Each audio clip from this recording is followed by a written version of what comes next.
Psycho killer.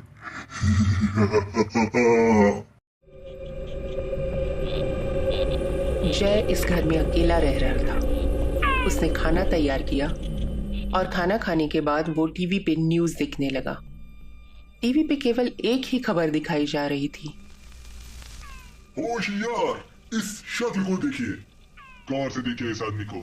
ये भोली भाली शक्ल वाला आदमी, इसने न जाने कितने मासूमों को बेदर्दी से मौत के घाट उतारा है।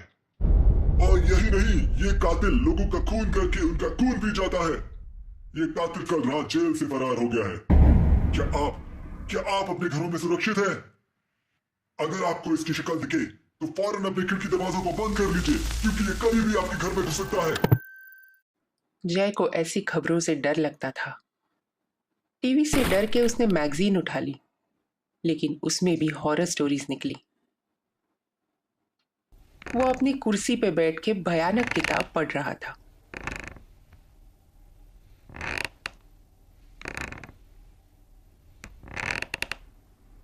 चार बच्चे और सबके सब एक एक करके मारे गए। सिर्फ एक ही बच्चा बच गया। लेकिन आगे जाकर कहानी ने भयानक मोड़ ले लिया और वो आखिरी बच्चा भी शैतान का शिकार बन गया। ये किताब पढ़ के जय काफी डर गया। अचानक उसका ध्यान खिड़की पर गया। खिड़की से कोई अंदर झांक कर देख रहा था। कौन है वहां? लेकिन बाहर खड़ा वो आदमी चुपचाप वहां से चला गया। कहीं वही साइको किलर तो नहीं? जय पहले ही वो किताब पढ़कर डर गया था और फिर जो उसने देखा, अब तो वो और डर गया। उसे लगा उसे कुछ करना चाहिए, तो वो सेल्फ डिफेंस के लिए कुछ लेने के लिए किचन में गया। लेकिन तभी किचन की खिड़की में उसे कुछ धुंधली धुंधली परछाई दिखी, जिसे देख के वो और घबरा गया।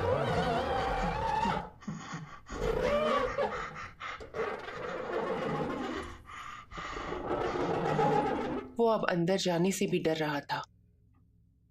उसे लगा कि कोई उस पर नजर रखे है। वो फिर आके अपनी कुर्सी पर बैठ गया और डर के मारे किचन की तरफ देखने लगा।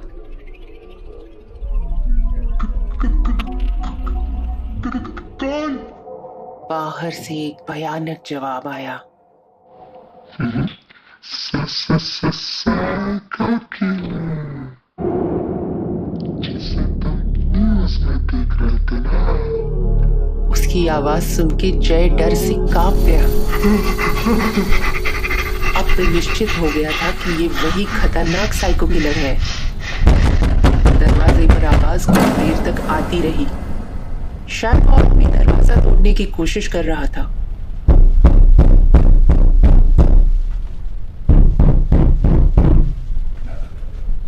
कुछ देर बाद आवाज आनी बंद हो गई। क्यों ना मैं पीछे के दरवाजे से भाग जाऊं? उसके मन में विचार आया, लेकिन उसने पहले कई कहानियां और फिल्में देखी थी, जिनमें कई बार शिकार ऐसे ही भागने की कोशिश में पकड़े जाते हैं। घबराहट में उसे समझ नहीं आया कि क्या करे। उसने सोचा कि घर में रहना ही ठीक होगा।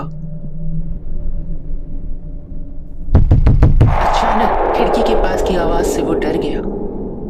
उसने गर्दन घुमाई और पीछे देखा। उस भयानक साइको किलर का चेहरा खिड़की के कांच पर चिपका हुआ था। भयानक चेहरा, लाल आंखें। शायद वो अंदर देखने की कोशिश कर रहा था। फिर उसने अपने हाथ में चाकू से खिड़की पर हमला करना शुरू कर दिया। मैंने सोचा कि वो कांच टूटने की बात करके अंदर आ जाएगा। जय फौरन पीछे के दरवाजे की ओर भागने लगा, पर वो दरवाजे तक पहुंच के रुक गया। उसकी बाहर जाने की हिम्मत नहीं हुई। अगर वो चिल्लाएगा तो उसकी मदद कौन करेगा, क्योंकि उसकी मदद करने के लिए वहां कोई नहीं रहता। वो हड़बड़ाकर अपने बेडरूम में भाग गया। उसने बेडरूम का दरवाजा बंद कर लिया। साइको किलर अब पीछे के दरवाजे पर आया। उसने जोर से दरवाजा खटखटाना शुरू किया। भूत। उसने बहुत दिनों से इंसानों का खून नहीं पिया था। उसने अपनी ताकत से दरवाजा तोड़ा और अंदर आ गया। बस अब कुछ देर और, आज वो फिर एक शिकार करेगा।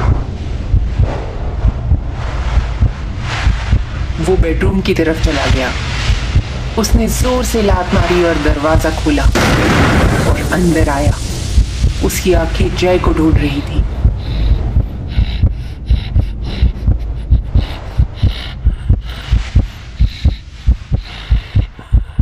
सामने दीवार पर जय का फोटो था। उसे देख के साइको को कुछ याद आया। ये लड़का, ये घर, शिकार, नहीं, ये तो वही आदमी है। ये तो वही आदमी है जिसे कुछ साल पहले उसने मार डाला था।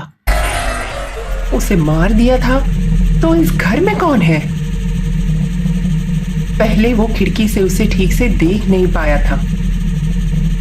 वो वापस मुड़ गया दौड़ने के लिए। वो एक शिकारी था। वो किसी का शिकार नहीं बनना चाहता था, लेकिन उसके पीछे खड़ा था जय। लेकिन इस बार उसका चेहरा भयानक था, जो पूरी तरह से सड़ा हुआ था। कुछ याद आया? तूने 5 साल पहले मुझे इसी घर में मार डाला था। मैं कब से तेरा इंतजार कर रहा था।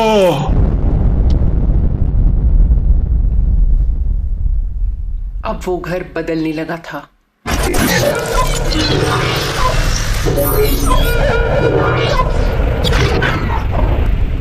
वो घर जो साफ सुथरा दिख रहा था, वो पुराना दिखने लगा।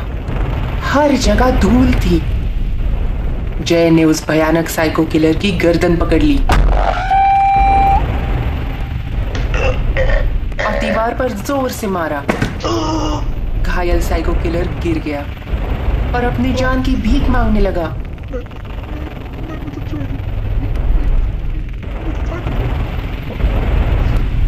अब जय के हाथ में चाकू था। जय ने उस साइको किलर पर हमला कर दिया और तब तक नहीं छोड़ा जब तक कि उसकी जान नहीं निकली।